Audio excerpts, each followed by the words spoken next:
I'm actually probably, outside of John there, I'm probably the oldest guy here. Just seen you. Sorry. But he has a young face and I'm not blessed with a young face. And it's weird being the oldest guy in the room because in my head I'm not old. In my head I'm still, if Muhammad Ali came in, I'd be ready to... Now he's dead, so it'd be an easy fight for me. Mike Tyson I'd have to think about. But, you know, you always feel young. But Dominic, he had an interesting point about what makes you Irish. And I'm just going to ask this lady here. You're from Limerick. Do you consider yourself Irish? Yes. What decade were you born in?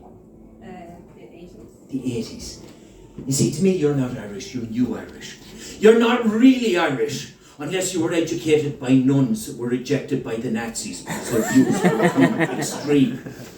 See, I'm a child of the 60s. 1968, the summer of love all over the world. The decade of lovelessness in Ireland. For those of you that, by the way, if you're not laughing, it's a history lesson. If you are laughing, I'm one of the competitors. 1960s. We had one television channel in Ireland. And for the first 30 years of that television channel, they never showed a single nipple, not even on a wildlife documentary. I think nipples were covered by the Official Secrets Acts. And we knew nothing about feelings, which meant you hit puberty and there were changes happening in your body. You had no idea what was going on. I mean, you'd hit 13 or 14 and a good-looking woman would walk by and boing, there'd be a party in your pants. And then an elderly neighbour that was friends with your grandmother would walk by and boing, there'd be a party in your pants. I apologise, that's just the way biology works. A shapely heifer would walk by. Boing, there'd be a party in your pants. And you didn't know what was happening. I tell you, I was so ignorant. When I hit about 15, I had my first wet dream. I was so embarrassed, I thought my periods had started.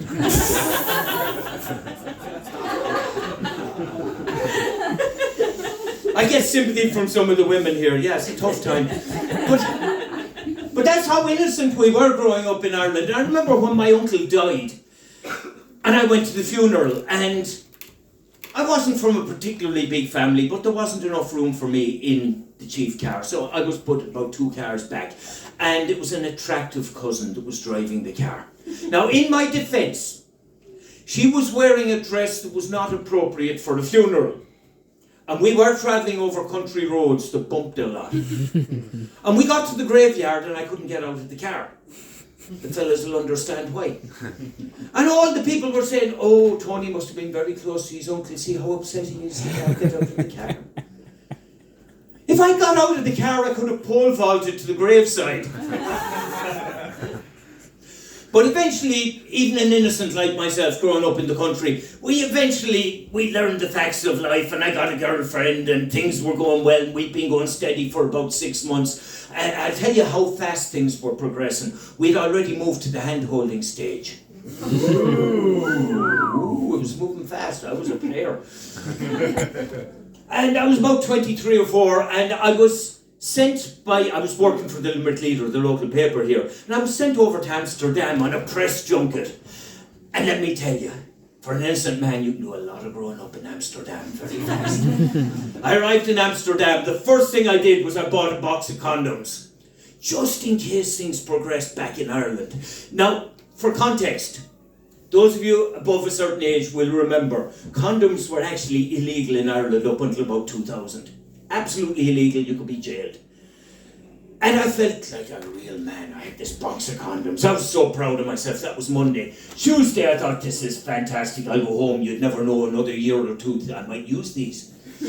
Wednesday, I'm still feeling great. Thursday, I'm a couple of days away from my flight and I'm beginning to feel a little nervous. Friday, I'm in an absolute panic. Saturday, I'm flying home. I'm in a sweat.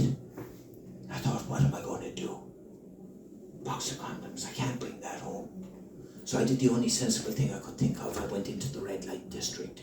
Now, with hindsight, there's an awful lot of things you do in the red light district of Amsterdam with a box of condoms. What I did was I went into one of the coffee shops. You know the sort of coffee shops I'm talking about, the sort of coffee shops that don't sell coffee. And I bought a half a kilo of hash.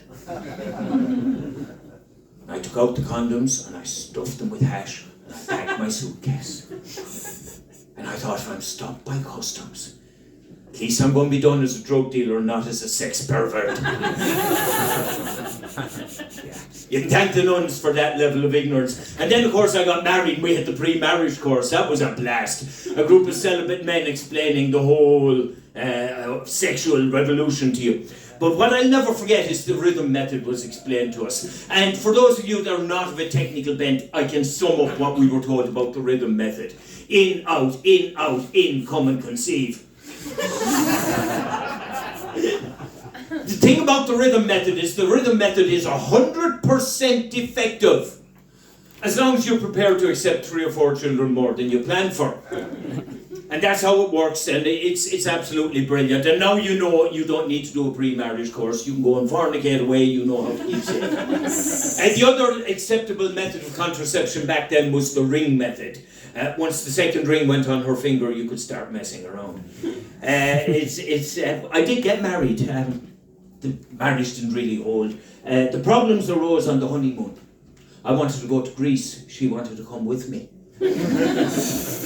But I'm going to leave you on a final thought. And this is the moment, if I was Tommy Tiernan, I'd have a kind of a twinkle in my eye and you'd know something controversial was going to happen.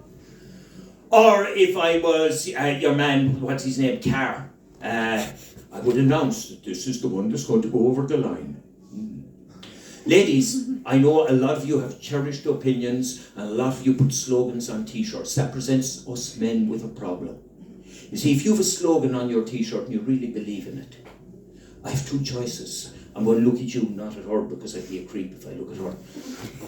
I can look you in the eye and ignore the message, in which case I'm a chauvinist pig. Or I can read the message, in which case I'm a worse form of chauvinist pig. So ladies, you can do us all a solid favour here. If you really believe something, put it in Braille. I can look you in the eye and still get the message. Thanks a lot, guys. You've been a great audience.